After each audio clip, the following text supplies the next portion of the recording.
This is Breakfast with John Kay and Sarah Campbell. Just after 7:30. Thank you for joining us this Tuesday morning. It's a really busy morning. There's lots happening in the talks that are taking place in Saudi Arabia. Yeah, we will. But first of all, let's have some news here in the UK, because a consultation on a major overhaul of Britain's railways is being launched by the government today. The plans include a new rail passenger watchdog, which it says will hold train companies to account and drive up standards right across the industry. Well, it comes as regulated train fares, including season tickets and flexible tickets, are set to increase by 4.6% in England next month. Well, we're joined now by the Transport Secretary, Heidi Alexander. Thank you for joining us, Secretary. Under your plans, people will basically want to know, will the trains run on time? Will they be better value for money? So what can you tell people?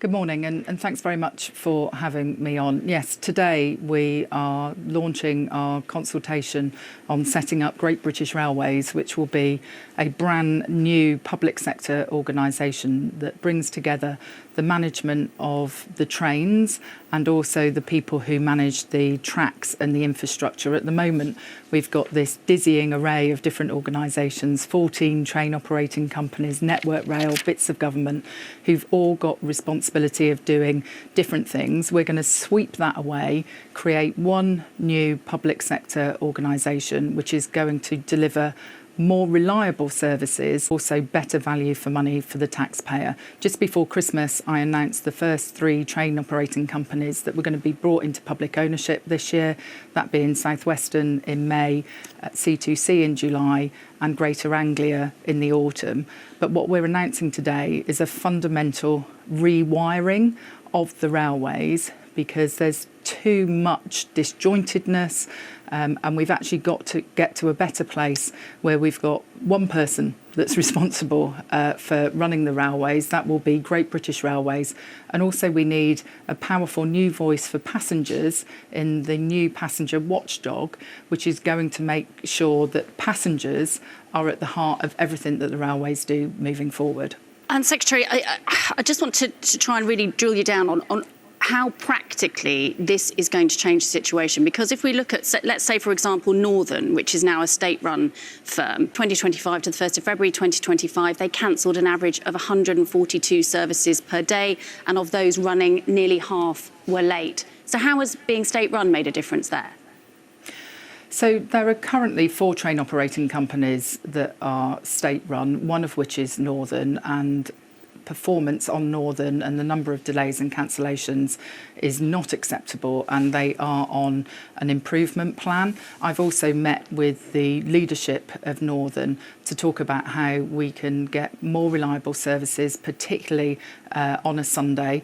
We have made some improvement there compared to the situation a couple of months ago, but it's still not where I would like it to be. If you look at other publicly owned train operating companies such as LNER or Southeastern trains are in the top 5 train operating companies for punctuality now. LNER have reduced to almost zero the cancellations that are taking place because of the unavailability of staff. I'm not going to rest until all railway services across the country are up to the standard of the best. What setting up Great British Railways will do is bring together the disparate parts of the railways into one organisation. At the moment, train operating companies employ hundreds of people to work out whose fault delays are. And they do that because they then seek compensation, for financial compensation in their own commercial interests from somebody like Network Rail. Now, I don't want hundreds of people employed by train operating companies to do that. I want hundreds of people who are focused on preventing these problems from happening in the first place. It's a ridiculous financial merry-go-round that goes on at the moment. We've also got to simplify things like ticketing. As a nation, we seem to have got to the stage where we think that the cheapest way to get a train fare, and actually in practice the cheapest way to get one, is to book a ticket from A to B to C to get to D with these split tickets. You might be sat in the same seat for the whole journey. How can that possibly be the best way of organising the railways? So simplifying ticketing, making sure that does simplifying, sorry to interrupt, does simplifying tickets mean making them better value for money, mean making them cheaper? We're just looking at that regulated rail fare rises in England going up by 4.6%. On the 2nd of March. That's significantly above the current rate of inflation. Is that going to change under your plans?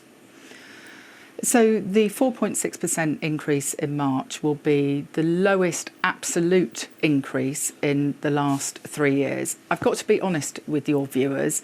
We have inherited a very challenging financial position on the railways because every year we subsidise the operation of our trains to the tune of £2 billion.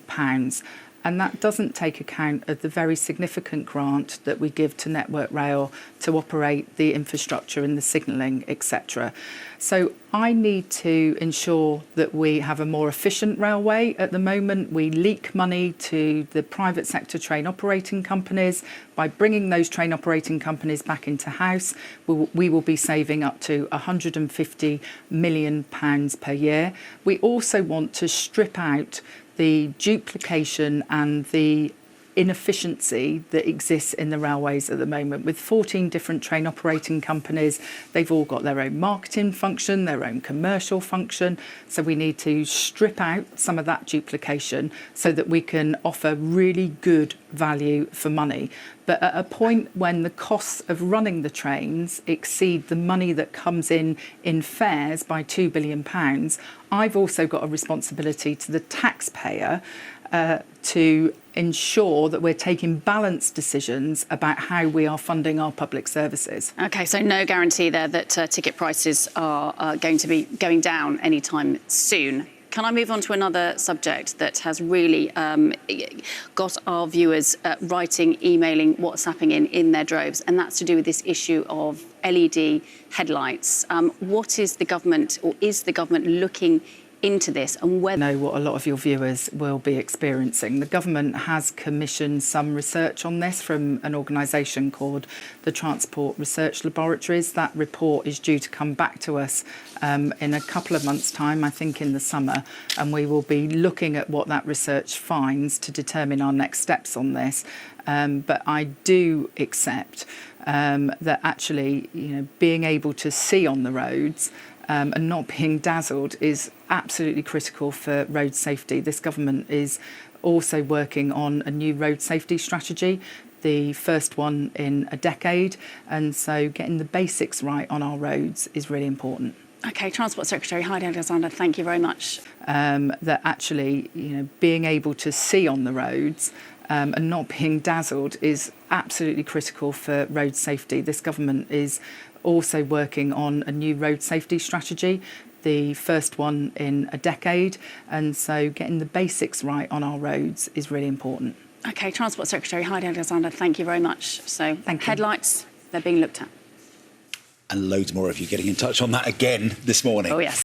Being able to see on the roads and not being dazzled is absolutely critical for road safety. This government is also working on a new road safety strategy, the first one in a decade, and so getting the basics right on our roads is really important. OK, Transport Secretary Heidi Alexander, thank you very much.